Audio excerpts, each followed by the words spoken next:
Okay everyone, this is sort of my version of America's Most Wanted or My Suburb's Most Wanted, an attempt to find any information about this reckless driver who killed my dog of 8 years, Norman, at 1:30 a.m. late Monday night, early Tuesday, technically June 19th. This is me with my dog and my baby. This is Norman, who was cruelly hit by a reckless driver the other night as I took him out for the last time of going outside for the night so he could go to the bathroom. This is the story of one of the worst nights I've ever faced.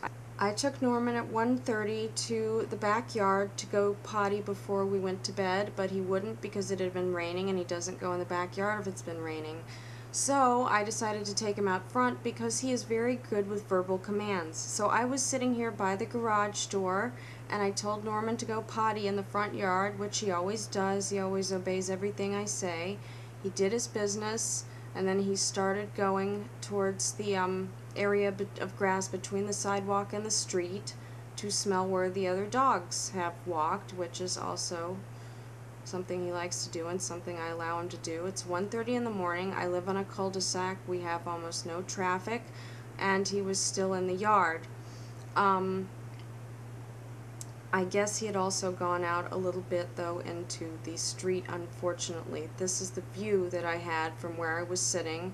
I don't want to give away where I live. It is a Midwestern suburb of a Midwestern city. All of a sudden I heard from the main street coming in, I heard a car turning so quickly, so fast onto my street that the tires were squealing because it turned onto the street so fast, and it was going about 45 to 50 miles an hour, and it tried to avoid a car parked right about there in front of this house here, and for some reason was driving on the wrong side of the road. This SUV was driving, therefore, right by my yard where Norman had stepped out into the street. I immediately started yelling, "Norman, back in the yard, off the street." But I didn't get there in time, and that's when I heard him get hit. That was horrible, hearing my dog get hit. I immediately ran to the street, saw Norman. He was sort of standing for a moment, and then he just sort of collapsed in the curb right here, with his head there where that stain is. He was still sort of breathing, but it was too dark for me to see him. Meanwhile, this SUV driver drove to the end of the cul-de-sac, circled very, very quickly, with his window down, but also looking up at me, at where I was, and started driving back up to where I was. Real fast, a description of the driver. He got out of the car. He was a very typical suburban jock, preppy sort of guy, white male, age 18 to 22, looked just like a freshman home from his first year of college. No facial hair, earrings, or defining features, just a basic guy, about 5'11" to 6 feet tall, average athletic sort of build. He had a dark, possibly navy blue baseball cap on backwards. He was wearing a dark polo type shirt, which also seemed to be dark blue and had light horizontal stripes on it. They were about 1.5 to 2 inches apart. He had a light t-shirt, probably white under the polo, short brown hair that could be seen from under the baseball cap, nondescript face. He got out of the car, asked me, "What happened? What happened?" And I said, "It's my dog. You've hit my dog.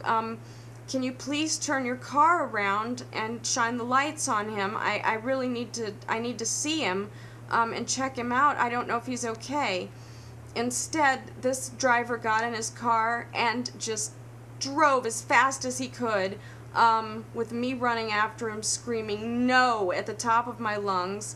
He drove off with such force that, I mean, he just peeled out and just made a horrible sound. I was screaming. I was focused on the tag, desperately trying to just get those numbers, but he drove out of my field of vision just too fast. It was possibly an in-state tag. It looked like a white tag with a lot of numbers together, not separated numbers. The car, it was an SUV of a more boxy type, like a Jeep Cherokee, the older models, possibly a Tahoe. I'm not sure. It was either dark blue or dark green. It was of a dark color. Meanwhile, I grabbed the phone off the driveway and ran back to my dog Norman, who was still breathing, and I dialed 911 and I was saying, "Stay with me, Norman," but he kind of shuddered and then stopped breathing. The police officer finally got to my house. He helped us wrap Norman in this blanket and place him in my van. So you can see he was just covered in gravel, and there was a bigger piece of gravel stuck under his collar when I took that off. He was bleeding from the mouth from internal injuries. A silver car, 4-door, very nondescript, was parked in front of this house, and the owners have confirmed that this was not a car that belonged to the family at all, but it did drive away between when I put Norman in the car and I went inside to change and came back out. This car was gone. And now the shock is kind of starting to wear off and the reality to sink in, and there are all these reminders here of our best little buddy Norman and what happened to him, because this is what happened to my dog Monday night due to some guy who did not know what he was doing, speeding on the wrong side of the road down a residential neighborhood's cul-de-sac in front of my very own house, in front of my very own eyes, and I heard it happen. We want justice for our little dog. He was an eternal optimist, the sweetest dog. He was a shelter rescue. He had been at the shelter from 6 weeks till 8 months when I adopted him back in 1999. I love Norman so much, and I want this reckless driver found. I can't give the name of my city. It's just, take it as a small, I mean, it's not a small, it's a Midwestern city, the suburbs, the more affluent suburbs of a Midwestern city. This guy was nervous. He was freaked out. People like that talk. Somebody has got to have heard him, or at least have seen him driving that car and in that outfit on Monday night, and can probably tell us. So please help us. Please give us any information that you can, and thank you for watching.